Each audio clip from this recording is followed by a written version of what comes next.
Hello, everyone, and welcome back to the show. Welcome back to BrenNxt, and let's get into this week's NXT.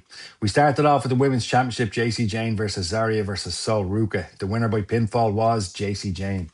This was deadly. Zarya looked badass here, and Sol, as always, was class. JC's mates causing shenanigans, obviously a big factor in Lacey winning, but to me, that makes sense because Sol Ruka or Zarya not winning, it does open it up for them to have a one-to-one match.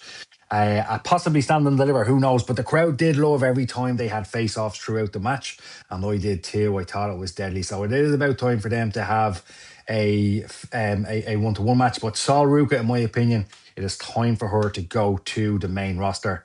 Let's see what happens there. I just think they need to do that ASAP. So Ricky Saints was up next, and he was, of course, interrupted by Ethan Page, who I think really shined here. Ricky also acting like he thinks Page wants another North American championship title shot was class too. Of course, Ethan turning that and saying, nope, not me. I want the title. But as sure as Booker T shouts out random words like, oh yeah, or yeah, which are more or less the same thing, Henry was always going to interrupt. He absolutely stirred it between Ethan and Ricky. Bringing up the Ricky concert and ripping the urine out of it was good as well. They needed to do that. The brawl breaking out, and D'Angelo going through everybody, coming out of nowhere. He looked like a beast. A very good segment, and I think there's a four-way match. There's going to be a four-way match for the title at Stand and Deliver. It's looking that way, in my opinion, and I think D'Angelo should win. Anybody who watches the show knows that I'm a big fan. Fit Finlay and William Regal were backstage with Birthright, and it's amazing to see Finlay and Regal on the telly again. Point of this was to have Regal endorse Robert Stone as a potential permanent GM, and he's going to go to Shawn Michaels to sort that, which I don't mind at all. The Vanity Project, Jason Drake, Brad Taylor, and Ricky Smokes went up against Los Americanos, El Grande Americano, Rayo, and Bravo. Winners, of course, well, not of course, was Los Americanos. Look, this was a deadly match, and I expect nothing less for all that were involved. But as I mentioned on Pro Wrestling Weekly, the Americano stuff needs to go. There's a lot of very, very talented men tied up in this angle, and I don't like it. I think they need to be set free. Booker T Appreciation Night. This is why we're in Houston. Vic Joseph hosted the Booker T Appreciation segment. Booker's wife Charmel was there. Their twins were in the ring as well, and a few others. They showed a video tribute about Booker T with the likes of, say, Shawn Michaels, Jasper Troy, Vic Joseph, and Joe Hendry talking about Booker's impact on the business, which is massive.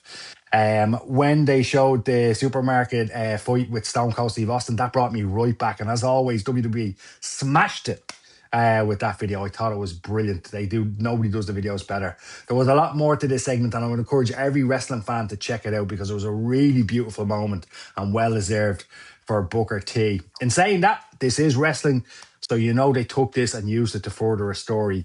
Keanu Carver interrupted, caused a bit of hassle going for people, and Jasper Troy, of course, ran down to the ring to make the save and to fight Carver. He did get the better of Carver in the end. Booker T's music played, and Troy raised Booker T's hand. All in all, a very good segment and worth checking out, especially that tribute video. It was excellent. On to the WWE Women's Speed Championship match.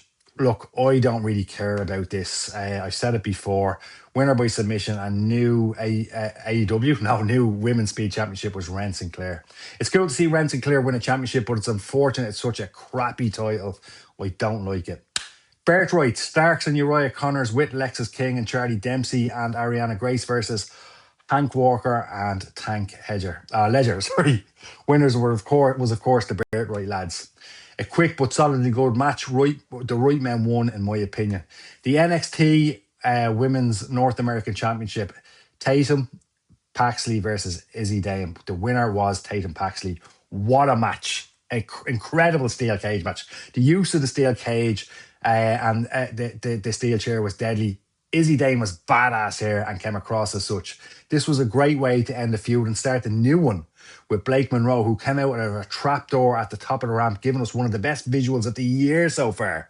Blake opened the trapdoor and grabbed Tatum Paxley, pulling her under the ramp.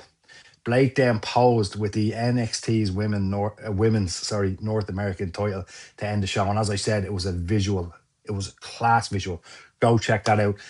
That was the end of a class episode of NXT in Houston. Let us know what you thought in the comments. I loved it, as always, as consistent as NXT is. It's been brilliant. As always, drop a like on the video. Most importantly, subscribe to the channel. Hit that bell notification. And thank you very much for watching. I'll see you on the next video, likely a WrestleMania video, SmackDown show, Pro Wrestling Weekly. But either way, thanks for watching. What did you think of NXT? Do let us know. And I'll see you on the next video. All the best.